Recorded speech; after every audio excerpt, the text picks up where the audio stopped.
Hi, I'm Kay Eck, and welcome to my podcast, Alive and Kicking Stories of Waking Up.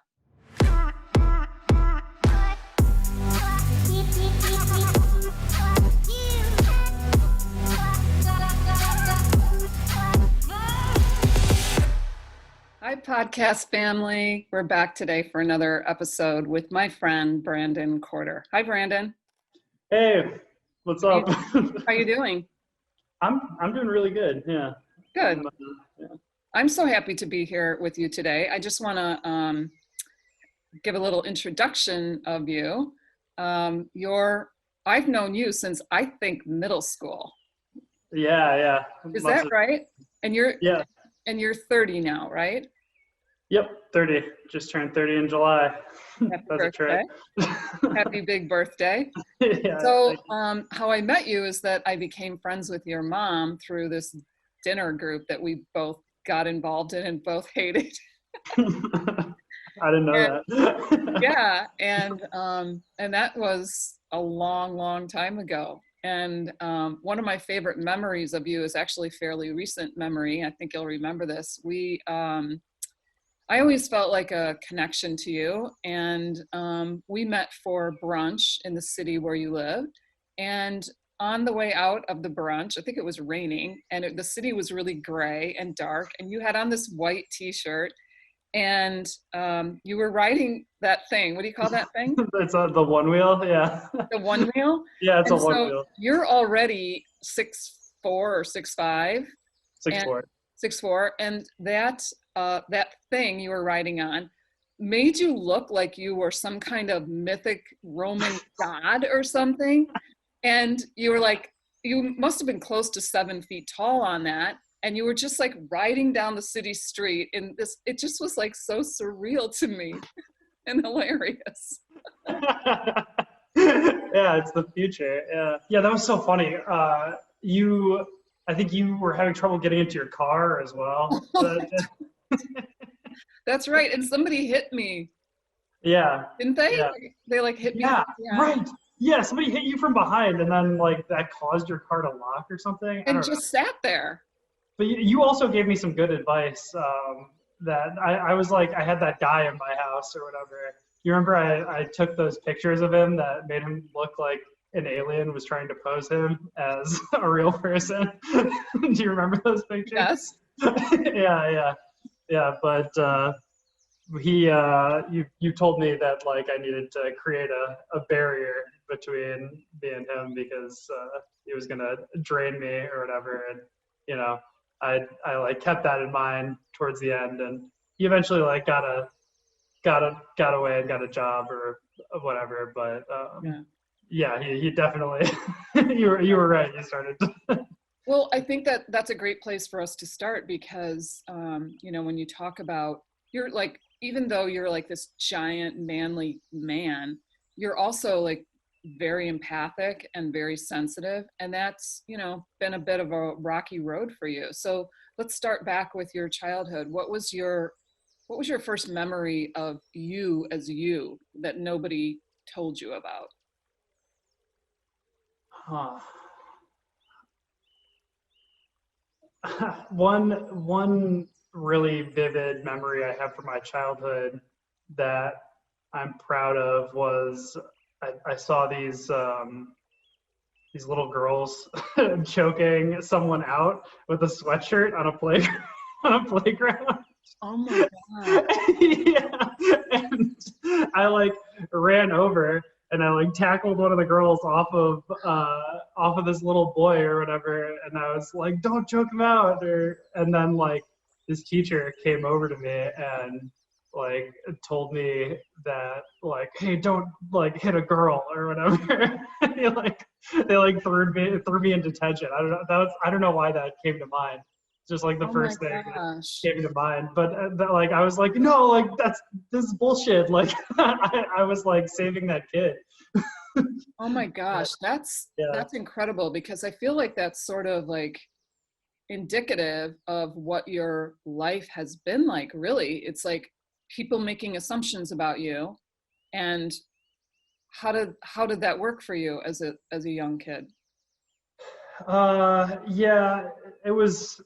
It was frustrating. I mean, I had a lot of learning disabilities, and I was in special ed classes, which was really hard. Like I had like a hard time with my ego as a kid because I I was always told that like, oh, like Brandon, you're so smart, like you can like, you know, figure out all this stuff, but then like at the same time it was like I was so bad at school, and then like having to like cope with that, and then having to like not being able to reconcile my performance with like what everyone told me about myself was really hard. And yeah, like with special ed classes, that like you would have these like big like councils. Like it would be like all of your teachers would be in a room with my parents who like were voracious advocates of me, but in a way that was really hard, and it would be like the teachers who were very kind of orthodox, Wheaton-y kind of people for the most part. Some of them liked me, but most of them were just frustrated that they had to like give me any kind of accommodation. And then it was those sorts of people like battling with my family, and then me. I was kind of in the middle, feeling like completely like powerless and left out of the equation, and like you know like here's my parents having to fight my battles for me because I'm so weak, and then here's everyone else like pointing at me for being weak. And it was hard for me to cope with that at the time, to like understand what that meant, and to ultimately understand that like the standards that I was being compared to were just a load of shit, just like complete trash. Like that doesn't matter at all. But yeah, I mean, it would take me years to understand that. Like that's like very hard, a hard lesson to learn. I mean, that's like tragic and traumatic and just god awful. Like I can't even imagine how hard that must have been for you. Yeah, it was hard. It was hard for sure. Yeah. It was yeah. And people were probably, and also you were kind of at the leading edge of that whole sort of the bringing in of the accommodations for students. That was really kind of a new thing back then, wasn't it? It was, yeah. The teachers were definitely not used to it. I mean, I remember this one teacher having an argument with me about like the ethics of it. Like, I mean, I'm like, I'm 15, dude. Like, I'm not equipped for this. And he's like, if you don't bring in this assignment on time, like you will fail this class. And like, and then I like tried to, if I tried to say anything, he would just like cut me off. And man, yeah, that kind of Yeah, stuff. so like a kid like you who doesn't, who doesn't have like textbook disabilities is seen, I'm sure, as like a troublemaker, or you're just not putting the effort in, or you're just a nuisance to them. Yeah. Well, I've come to see it like from I can like understand their perspective at the time. They must have thought like this is some like privileged shit that's like coming in, and he doesn't give a shit, and his parents are like making us do extra work.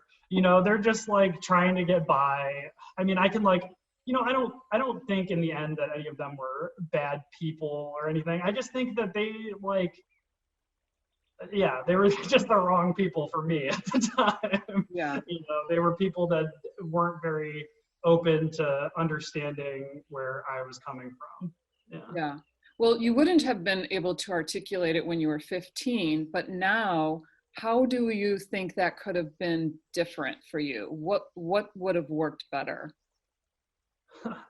It would have just had to be a complete paradigm shift. I mean, there is absolutely no way I could gain anything from being in like a traditional the high school environment as someone who learns the way I do. I mean, I can't learn from like a textbook in a classroom at all, like at all. Like it just doesn't work.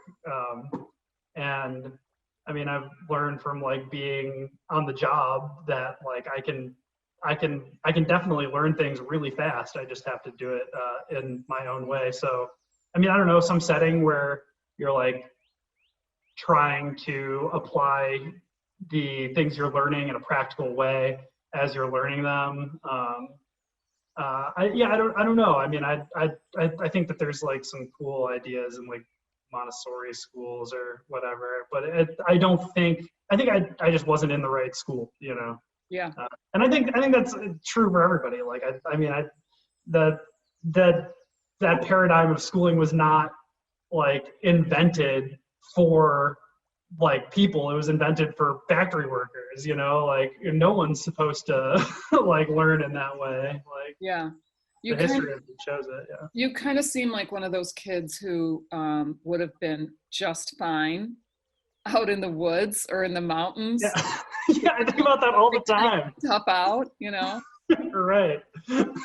and totally at your own pace, which is sometimes super fast and sometimes like super casual, and you know, yeah. Yeah, exactly. Yeah, and I mean, we were probably going to get into this too, but like I struggle with bipolar, and I was undiagnosed for a really long time. But yeah, I mean, a lot of times I think that like those sorts of, I mean, these sorts of illnesses, like some illnesses are pretty much just detrimental, and to some people, bipolar is a nightmare, an absolute nightmare. But mine, I have hypomania, and in modern society, that can be a nightmare for me. But yeah, if I was out in the woods chilling, you know, I would just have like like a few sets of months where I was like being really productive and going crazy and feeling like really spiritually connected. And then I would have some months where I was resting and I was fine. I think that for me, the depression comes in when I feel completely drained of energy and then am like forced to work in like a traditional 9 to 5 and like handle like those sorts of responsibilities in spite of that deprivation of energy. And I manage it now with the help of therapy and medication and you know, willpower and exercise, you know, just Yeah. keeping all my ducks in a row. But yeah. Yeah, it's a big thing to manage. So can you take us back to, you know, what led to your diagnosis, that path? Yeah. Well, I think the first time I was diagnosed with depression was in, I think I was 8. Oh. I think I was 8 years old and I was just a sad kid. My parents brought me in and yeah, yeah, I mean, I barely remember it, but I remember getting some medication, and I think that was when I was diagnosed with ADD too, was around then. But then, yeah, throughout high school, I continued to have struggles with depression, but was never diagnosed with bipolar. Although, like, in retrospect, it was like very obvious. I mean, me and my friends would like run around until like all hours of the night, like some months, and I'd be like unable to like actually like climb out of my bed like other months. I mean, and that seems like a pretty typical high school story, but like, yeah, like when me and my friends would like run around until like 2 a.m., it would just be this like insane frenetic energy, and then each of them would start dropping off one by one and then like going to sleep, and then I'd continue on, you know, like, until like 5 a.m. just running through the night, you know. And Yeah, so for you, I think some of those manic times are super creative too, but it feels like you've been able to keep your creative nature as your, you know, moods have been evened out a little bit. Is that true?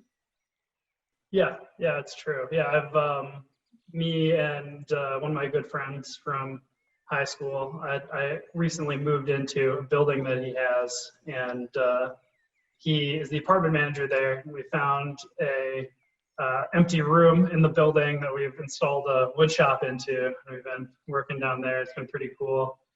But I've actually really recently gotten into working with concrete, which is like such an amazing medium because it's so cheap. You can like buy a bag of concrete for like $6 and make like 5 like pieces of pottery out of it. I love it. I Oh, want to that's start. cool. Yeah, Yeah. my new concept for my apartment. I want to make it psychedelic industrial. That's like the tagline for it. I found these like rough, beaten up blued pipes. I'm like making like furniture out of them. And yeah, That's it's cool. yeah. And then, so this is, you have like a really interesting kind of personality because you are super creative, but you're also super technical. Yeah. I want to be more technical, but yeah. I mean, I work with C# for law firm management data, and yeah, I love my job now. It's really fun. I love to understand and be better at coding. I love to like get better at like a skill. So it's really satisfying to me in that way. Hmm. So how has this path through your mental illness been like a spiritual path? Has it run side by side? Yeah, yeah, it has. And I think it took me like a while to connect with my spirituality in any way.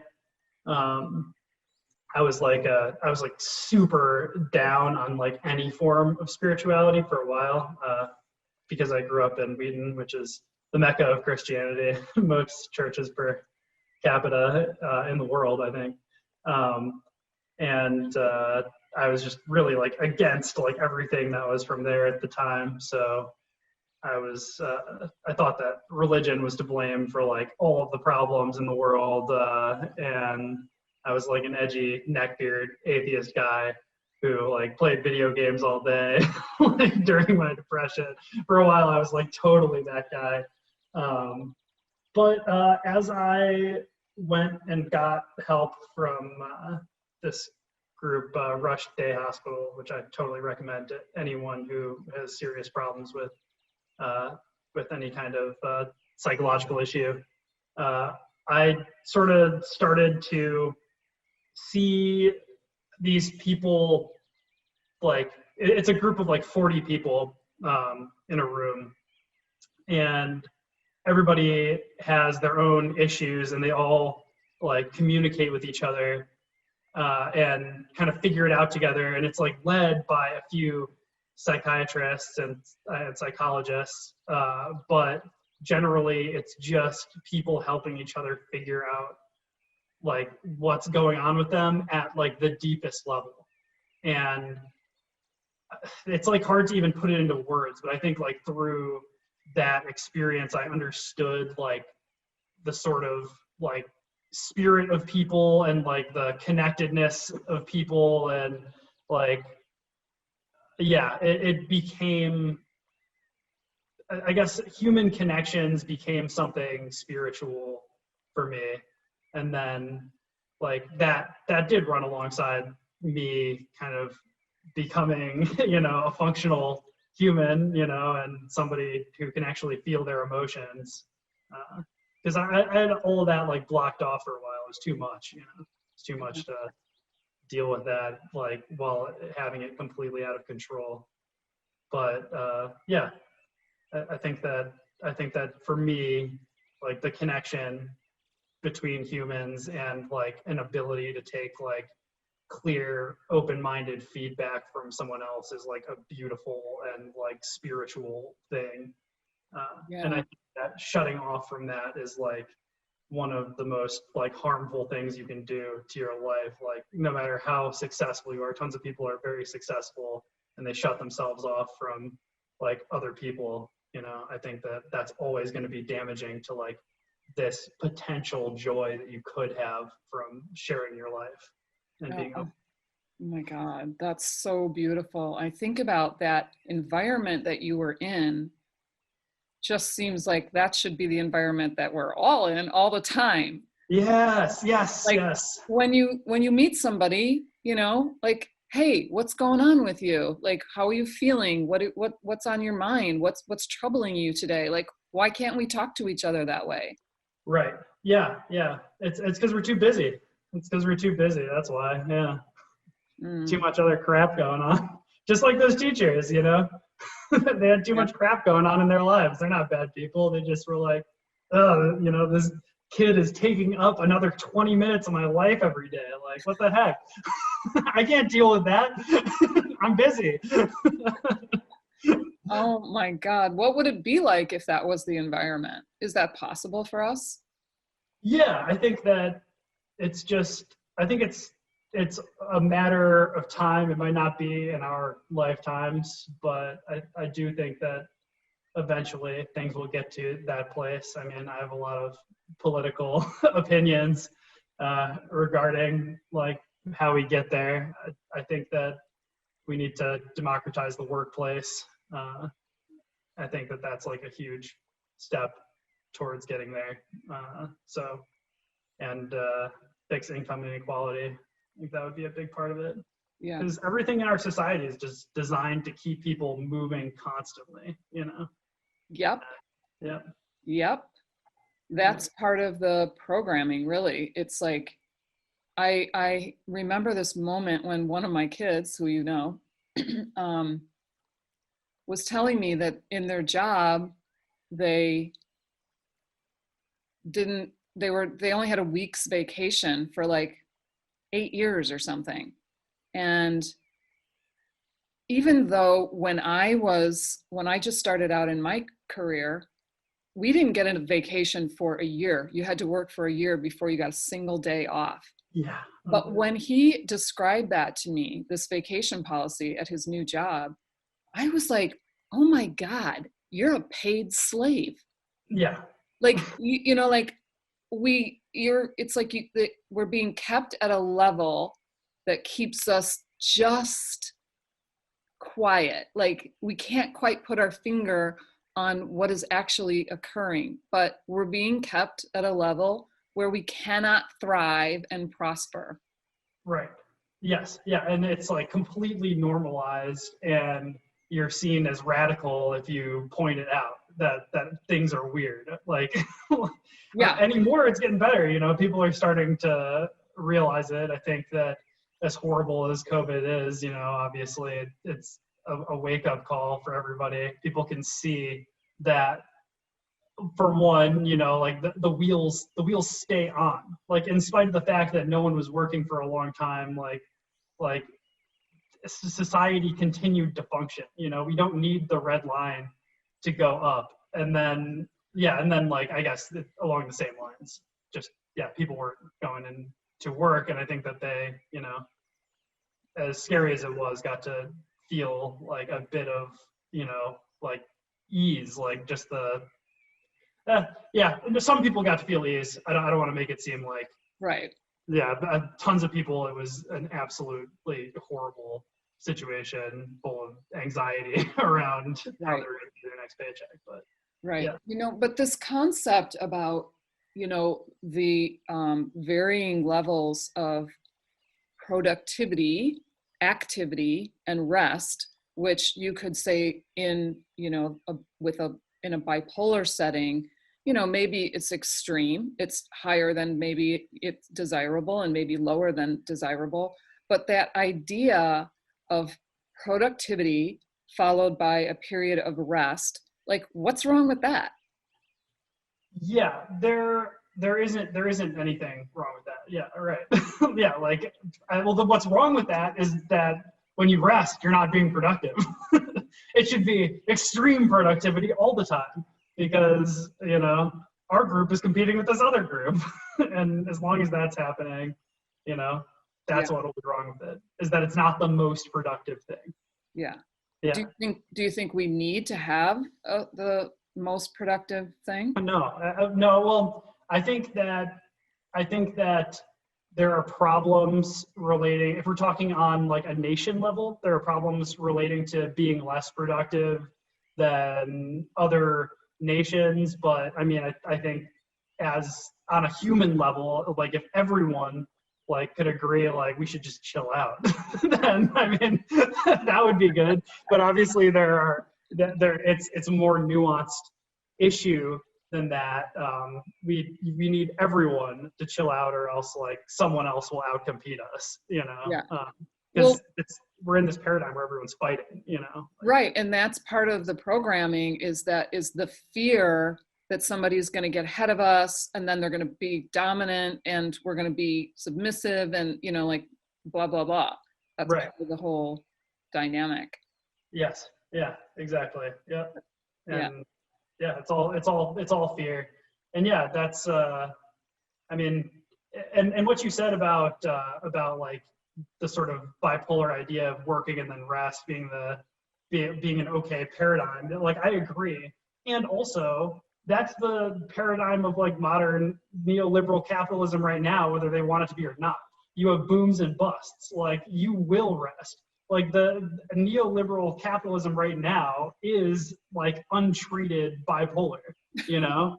like they pop off, you go crazy, you sell a bunch of houses to people who can't afford it, and then all of a sudden you're boom, you're in a depression again, you know.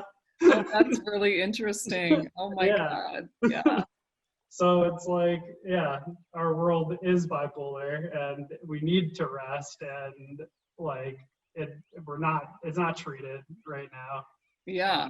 And you wonder if it's, you know, the larger environment that's causing the bipolar in the people, or the bipolar nature in the people that are causing it in the environment.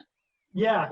I mean, I personally think, I think it's the environment in a large part. I mean, I think that certain people are, you know, more susceptible to those sorts of tendencies. Like I like, you know, it took me a long time to cope with the fact that I like do indeed have bipolar, like the medical illness, and like for a long time I didn't want to, you know, take my meds because it's society, man, you know. It's just society. But yeah, no, I do also have the illness. But yeah, I don't think it would be as bad if our society didn't function in the way that it functions now. And yeah, I mean, so yeah, I mean, it's obviously we created society, but I mean, I think it kind of just goes back to like what happened after the monarchy fell, and then like you had the public land and everybody wanted to be chill on the public land, and then a bunch of capitalists were like, no, we own this, so here we are. I get to work. Yeah. So can we talk a little bit about, you know, the being a man and having to go through the you know, this journey with mental illness, and how difficult that is, and how we're just like, it's not really being acknowledged that this is a big deal that we need to face and provide support for. Can you talk a little bit about that? Yeah, the first thing I want to say about that is that the stigma is like getting better every day. It's like definitely not as hard to be a man with mental health issues now as it was even 5 years ago. I felt like completely ashamed. I didn't want to like tell people about it. I've gotten more confident in talking about it, but also society is getting used to people like having horrible mental illnesses, which is good, but also it's because so many people have horrible mental illnesses, you know. But yeah, it was hard to cope with that.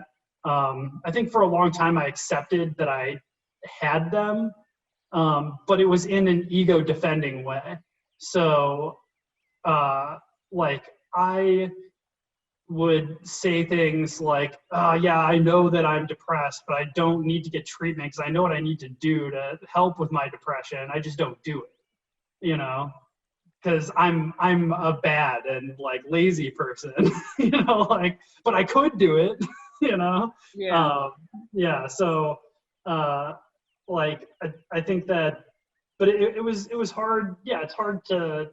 I wasn't socialized to have the level of feelings that I have, and I wasn't taught that feeling things is actually like being a super empathic person is actually like a superpower, you know, like it's actually like to be able to like be there's so many things about being a man that like even traditionally like even like the idea of a man that are enhanced by being like an empathic person, like you can like be more like emphatic, you know, with people, and you can like, you know, there's like power in like your emotions, and I think that that's like one big thing that I would tell to like young dudes that are like seeking, that are like thinking about getting mental health but like don't know if they need it. I'd say like it's it's like working out. Like you like will gain like a new sort of force to your personality. I mean, like if you had met me, you know, 5 years ago, I would be like a pale shade of who I am now. Like I like really was like a husk of a person at that time. And I would like, because I was, you know, just ignoring all of this like juice that I had, you know. Um, so I would say, yeah, reconnect with the juice. That's what I would tell young Wow. men I or, love that you speak about, you know, that empathy, the empathic nature as being a superpower, because I mean, that it just goes contrary to all of the ways that men especially have been taught to be in the world. I just love that. And so like, I feel like for men who are 30 and under, like they're coming into a better understanding of it. The society is more accepting of it, and that's um, the era that they're growing up in. The men from, you know, 30 to 60, that's like the group that is, I think, struggling the most. yeah. So how would you, you know, what would you say about that? How would you see that shifted? Yeah, and yeah, I've seen like a lot of older men like go through group, and yeah, it often a lot of times it is a shit show. Like, I mean, they've been like totally socialized that like you do things like in spite of your emotions, you know, like Yeah, your pushing emotions that. are like a barrier to you. Like, I mean, growing up, like my dad is like a phenomenal person who's found like his own way to like, you know, push through things, but his and to like, you know, get a lot of stuff done and be a very capable person. But his sort of motto has always been like, you know, sometimes you eat the bear, sometimes the bear eats you. Like, and that's a helpful motto, but also it means like, you know, get over it. Which is, and it is, sometimes you do just need to get over it. That's true, but it's about the way that you get over it. And yeah, I think that that's like the mentality that a lot of these, you know, older dudes have. Yeah. But and they'll hit these when you put them in an environment where you're not supposed to be able to escape, where you're in a room full of 40 people that are like all watching you and like trying to figure out what's up with you. Like you can sometimes they'll become like, oh, like holy crap, like I'm like this giant like chain has been like unleashed off of me and I can like really be who I was. I'm like a pile of tears, like just like, and it's beautiful to watch, but sometimes like their egos are just too strong, and they'll just fight back against what anyone says. They put themselves on an island and like shut themselves off. So some people, I don't want to say that anyone's like beyond reaching, but I mean, I've seen group has convinced me that some people have like shut themselves off to an extent that it's just like, wow, that is like an impenetrable ego. Like you are saying some nonsense right now to like defend yourself, and Yeah. you don't need to. Yeah, Yeah. And that's such a shame because like that's a lot of people that fall into that category. it And is. you know, the strength and the wisdom and the life experience that they could be bringing to the table in a little softer way would be so valuable and welcome. This, you know, I I I wrote a little bit about what you're talking about in my book, and that if you look in the dictionary under the word vulnerability, it makes it sound like it's the worst curse that could ever fall upon you. And strength, of course, we've got, you know, what the traditional definition of strength is. But if you think about how to be in the world with that strength, it's like brittle, like a stick. Yeah, yeah. It's like you can't get into it. It's easy to break. Whereas vulnerability is more supple and you become more resilient and you navigate the world in such an easier way. And Just vulnerability is the thing that you do because you're strong. Also, you know, like you are able to be vulnerable because you're strong. true Yeah. strength, Yes. Yeah. not Right. just like the facade of strength, the armor. Right. Like I can actually take a hit. Yeah, I don't need like an ego to like tank all of the like bad stuff that somebody could say to me, or the like legitimate feedback that somebody could give me. You know, I can legitimately take it in stride, feel it like change, let a part of myself die, and then continue on. You know, like I mean, I think that that's like actual strength. Yeah, I Wow. think that the sort of strength where you are strong in a way where you can be unwavering and unchanging is a sort of useless strength that's just like damaging to people. It Yeah. can be really effective at doing really shitty things, you know? Wow. Yeah. Wow. That's amazing. Wow. I just feel like everything that you've been saying is such important medicine for us right now. Oh, yeah, yeah. I mean, I think so. I think that like, if there's one thing that people need to like think about spiritually, it's like just being able to, you know, listen to other people, you know. That's like, so it just sounds so like obvious, but I mean, like I don't think that generally anyone is like almost no one is like actually listening to like other people with actual open ears and without like an ego to shield them. And obviously like everybody needs an ego. Like I've got an ego, but like yeah, you got to be able to let it down. Yeah. I mean, you can think of the ego as sort of a, like a structure, a mechanism that was protective in the time when we needed that, when, Hmm. you know, life was a lot more dangerous, but it's become something completely different in situations where it's not needed. Right. Yeah. Totally. Exactly. Yeah. Yeah. Yeah. Um, so do you see yourself in a leadership position on this? Because one of the things that, you know, I love about you so much is like your charisma is off the charts. And in some ways you don't really even know it, you know, like you do, but you don't, but you also don't care. You know, it's just like, I should be.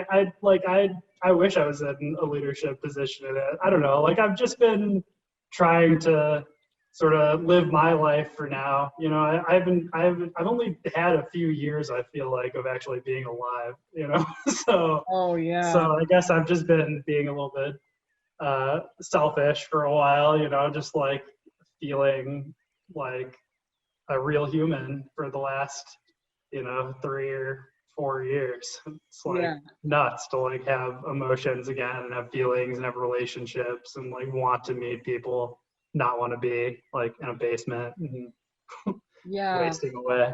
yeah. I mean, I think I mean, just like being here and talking about that, that it's like, you know, can help a lot of people. Good. Yeah, I hope so. Yeah.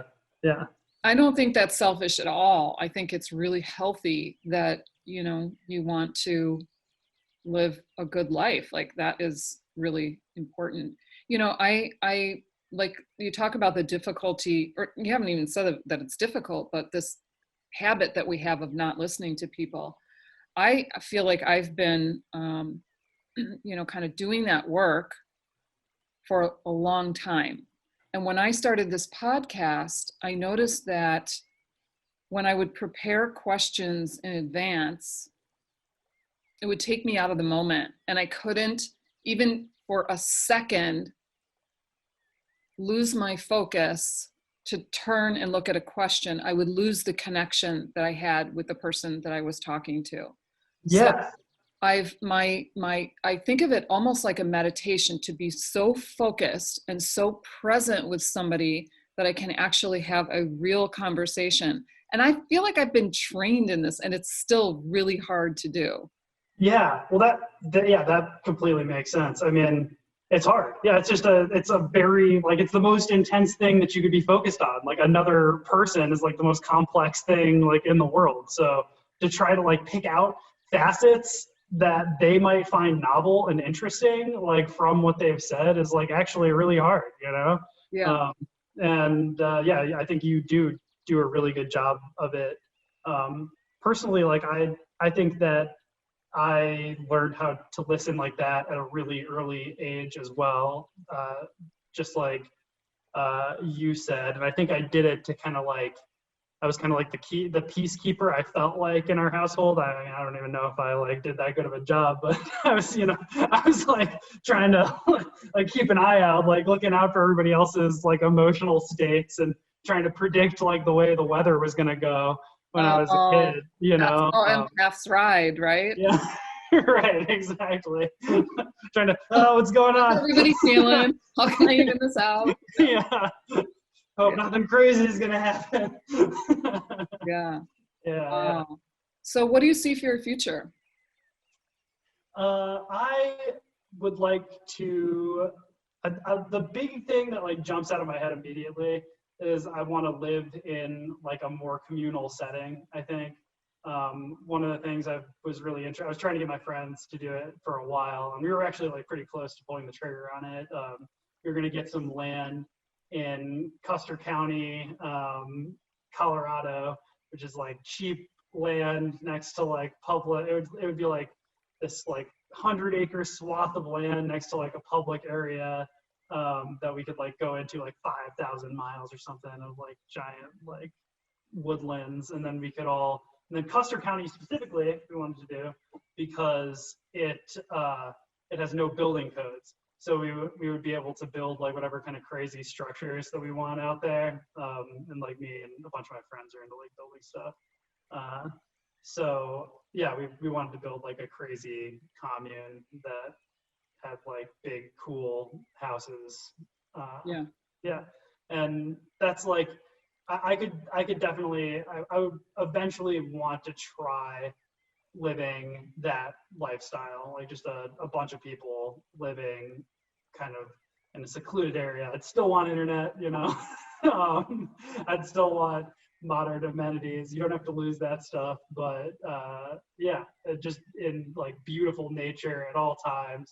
Everyone living for cheap, being able to travel a lot, like that sounds amazing. So yeah, that's where I could see my life going. That's awesome. You're not alone. I know a lot of people who are on the same trajectory, and I think that's going to be a really big aspect of living in the U.S., all around the world, actually, in the not too distant future. Yeah. I mean, I hope so. I think it's a way better way to live, you know.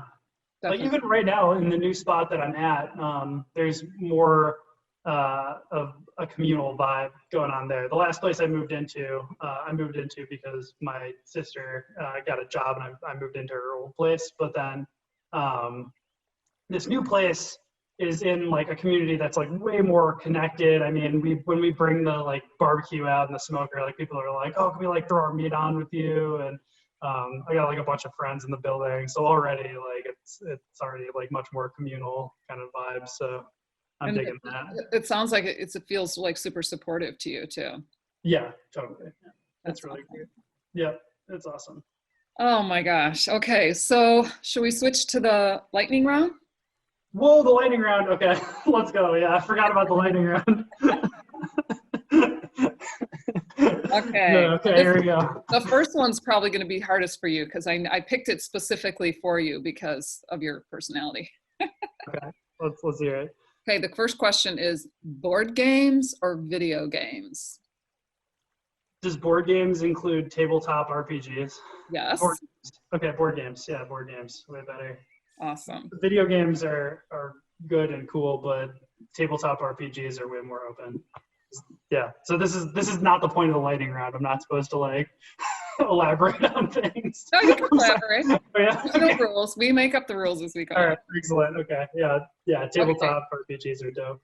Nice. So what traits did you inherit from your mother?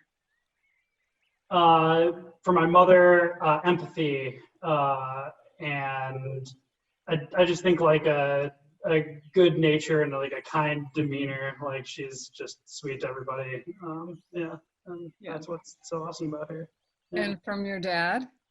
From my dad, tenacity, and technical skill, I guess I've inherited both genetically and from his tutelage, just an unwillingness to give up, like a spark of fire. Yeah. Yeah, that's awesome. What is the one thing that you own that you wish you did not own? One thing that I own that I can think of so much crap. I'm trying to get rid of so much stuff right now. How long do you have? There's like a big box of I just threw away a ton of crap. So now everything that I don't want to own, it's like I'm on the fence about not wanting to own it. Ooh. So like it's like hard to naming that is like actually a really hard thing. Like you shouldn't have asked me this in a lightning round. I want to get rid of so much of my stuff, but concretely it's like impossible to decide. I want to get rid of a box, man, and I can't even think of what the box is. Oh, in my closet, there's a box in my closet, and it's full of stuff, and I don't think I really need it, but every time I look at it, I'm like, I kind of need some of that stuff, and I don't want to sort through the box right now. A box in my closet, that's the answer. Okay, gotcha. So I moved out of my big family house, and even though I am like not I'm not even close to a hoarder. I like to live like really clean. There's still, 6 people live there. So there was a lot of stuff to clean out. And I had a library full of books.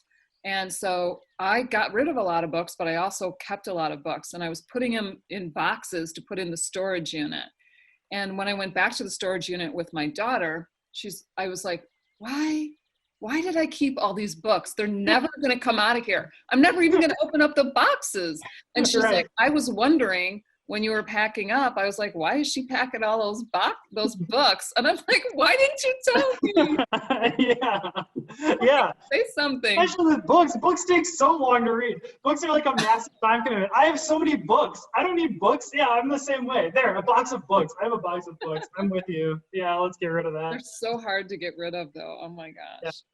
Because they have sentimental value. But sentimental value, I'm like trying not to believe it anymore. Objects, they shouldn't have sentimental value, or maybe very few. What touches me is the future potential. Like that's a book, that's a classic. Of course, I should read that, even though I haven't. Right. Yeah, and let me dedicate like hours of time and energy. I'm gonna have that and not want to dedicate that to other things. Yeah, I think I'm just gonna go sit in the sun instead. Right, exactly. All right, so what's the worst job you have had, and what's the worst job you could have? The worst job that I have had was, so I worked at this medical association for a while, and I grew a lot during the course of the job, but it also had like a rigid sort of structure, like not as rigid as like some corporate structures, but I don't like get along well and like any of that. And then also like the whole time they were like, Brandon, like you've been a temp for 2 years and like we're gonna hire you, and then like they like didn't hire me in the end, which was really horrible. That was like the worst. And towards the end of it, the job got really bad. Yeah, and I would say that like I've worked at like, you know, I worked at like Osco before, like a pharmacy, like as a stocker, and that wasn't even like as painful as like that like horrible corporate environment, you know. Yeah, so you were upset that you didn't get hired for a job that you didn't like. Yeah. That was before the mental health care. Yeah, right. I Because think my that's ego was common. riding on it. My ego was riding on it. Yeah. Yeah, that's pretty Right. common. That's like being turned down by somebody that you didn't even want to date in the first place, you know, like. Yeah, true. True. Although I think a lot of that is revisionist history. In this case, it's not, though. You're calling me on that. I don't like that. Okay. The worst job I ever had was when I was like 15 or 16. My dad owned a foundry, which I was used to working in a foundry. That was fine. But Hey, that sounds dope, though. next door to him, there was like a little indie candy factory. And in the summer, they didn't have air conditioning, and they had to keep the doors and windows closed. So, and they were pouring this hot peanut brittle on these big steel tables. It was just like an oven in there. Oh, And no. one of my jobs, they used to have this little like tin of like a little cupcake tin, and they would put fudge in it with this machine, and it would drip the fudge over the metal part of the tin. My job was to scrape that fudge off of the tin with my thumbnail. 8 hours a day. No. I did that 8 hours a day. My thumb was like bloody. That's horrifying. It was That's like some industrial revolution shit. Like, this is why we have unions. exactly. And I was a kid, so I was just like, ah, oh my God. That's horrifying. Yeah, they're like, this is normal. This is what normal people have to do. Okay, what are you most afraid of? What am I most afraid of? I think like going back to the way that I was before I got like mental health care. Like I think that like all of my fears kind of revolve around like not wanting to like re-enter that state of like disconnectedness and just weirdness and just unhealth. Yeah, I think everything kind of revolves around that.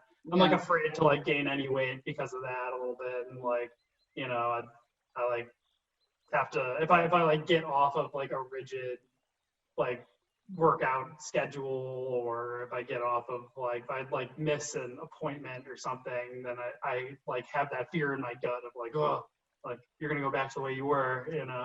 Yeah. Yeah. So, yeah, you're gonna have to learn to like walk the line between discipline and then or letting discipline own you. Yes. You know? Yeah. Right. Yeah. Exactly. So did you bring a question for me today? See, I didn't let discipline own me. You can make one up on the fly.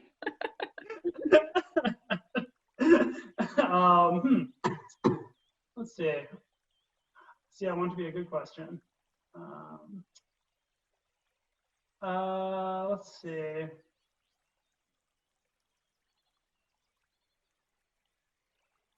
Yeah, if you could be anywhere right now, where would you be?